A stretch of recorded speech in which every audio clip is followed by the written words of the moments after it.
day one of practice. Didn't really try to go too far. What did I even do? I just, like I always do, I just start going down the bank. I had a couple places nearby, like really close by, that I had got bit last year. And here's what I know is last year, it felt like all the fish that were shallow were leaving. Definitely leaving.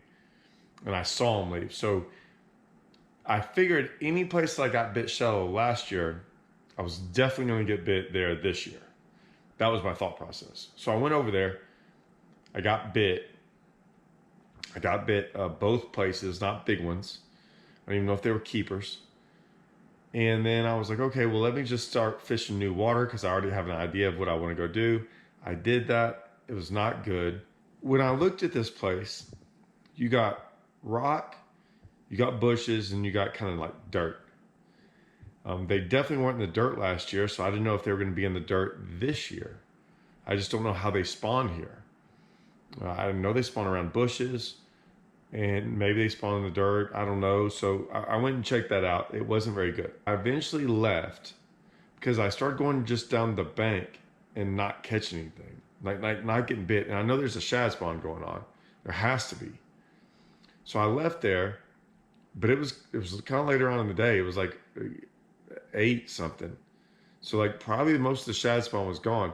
I go to the back around some bushes. Literally the first place, little point I pulled up to, like back-to-back bites on a bush, I get bit. They weren't big ones, but I did get bit. And I'm like, oh, okay, well, this was probably going on. I think I had 4 bites there. Maybe one was a keeper.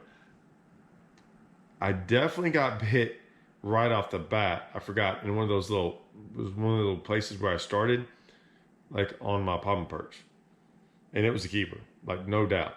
I was going, oh, but then I didn't get any more bites after that. It was one of those false hope deals. Not a false hope, but you know, when you pull up there and think, oh, it's on. Well, I did it again on this point with these bushes. I had like 4 bites. I go down bushes for over an hour to an hour and a half and never get another bite. Nothing. Blake, and I don't want to give but he was getting bit. And I was going, man, and he was kind of explaining how he was getting bit. And I'm going, yeah, I'm doing all that. Nothing, like nothing.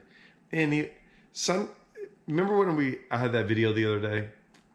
And I was like, stuff people are worried about that isn't a big deal. A lot of times in this one, he was like, man, I'm throwing this or I'm throwing that. I'm like, I don't think it matters. Because when I pull up on them bushes, I was just throwing a swim jig. Like, I don't think it matters. I don't think it matters that much about, like I'm throwing white because it's shad spawn. But I'm not worried about a chatterbait, thunder cricket. They'll bite that too. Is one better than the other? Maybe, but they're still going to bite if they're there. He was throwing you can throw a buzz bait over here and get bait. You can throw a frog. None of that matters if there aren't fish there. And that's why I made that video. And I'm going down these bushes and I'm like, there ain't no fish here. And I don't understand why. And so, I mean, because like I said, maybe one bait is better than the other. So maybe if I threw a frog and had 1 bite, a buzzbait might get 4.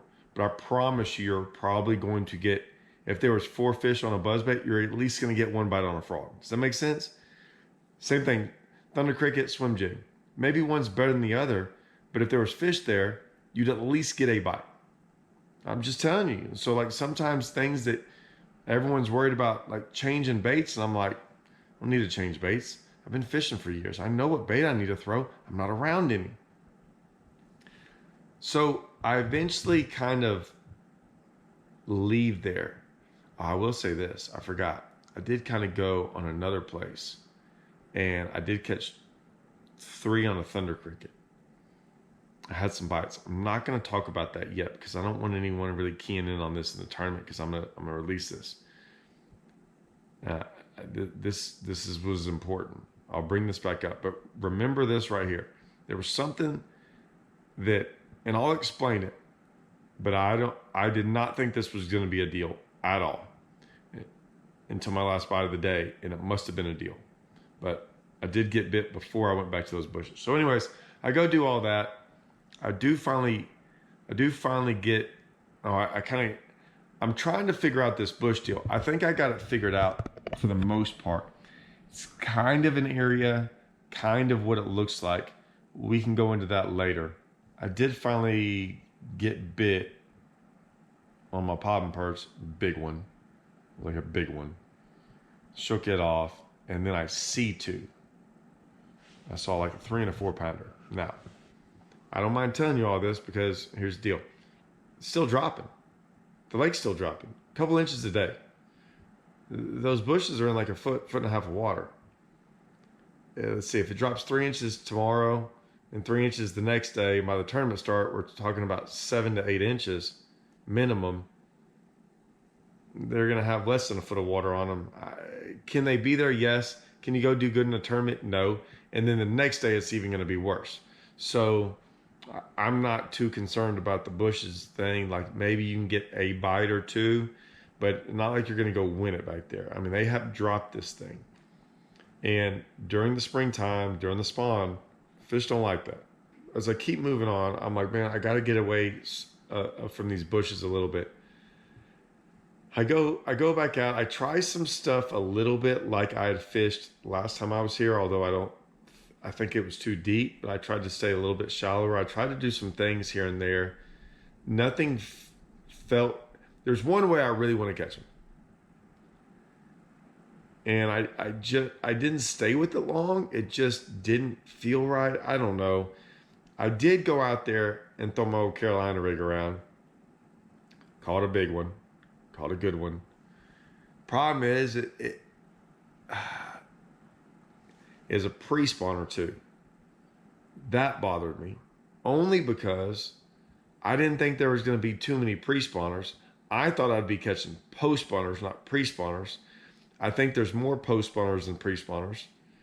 And why is that important? Because I'm always trying to, unless I'm smashing on them, if I'm not smashing on them, I want to fish in a way that fish are coming to me, not leaving me. I definitely think there's less pre-spawners. And I think spawning, coming and going is not that big of a deal. But I definitely think the post-spawn bite, if I could figure that out, I think it'd be better and easier. But a lot of times that post-spawn bite is really dependable on the shad spawn and stuff. So anyways, it's back there. I'll keep trying it throughout practice. It was a good one, like I said, and it made sense. Everything I did today made sense when I caught one. The problem was it was very, other than a couple things where I caught small ones and I could catch multiple ones of those, it was hard to like catch multiple fish, like good sized ones, and like, hey, this is the pattern. So at the very end of the day, I will say this. I got bit doing what I really want to do. That made my whole day, was this 1 3-pounder at the end of the day. It did come on that little thing I said, hey, I'm not going to tell you all about. I'm not going to tell you all about that yet. Not y'all. I just don't want it going public yet in case it's day 1 or day 2 of the tournament. But I will say I was shocked. I saw it on perspective mode and I was like, no way. And I got bit and I'm like, God, that's 3 times a day this has happened. So is it a deal? There's something to it. I'm just shocked it's going on right now. So I'll keep that in mind. I'll keep going. Tomorrow I'm gonna put my head down tomorrow and see. I don't mind getting 5 to 8 bites a day, doing something, even though it's not that good. I don't mind it if it's like, hey, I just got to cover water. I can do that.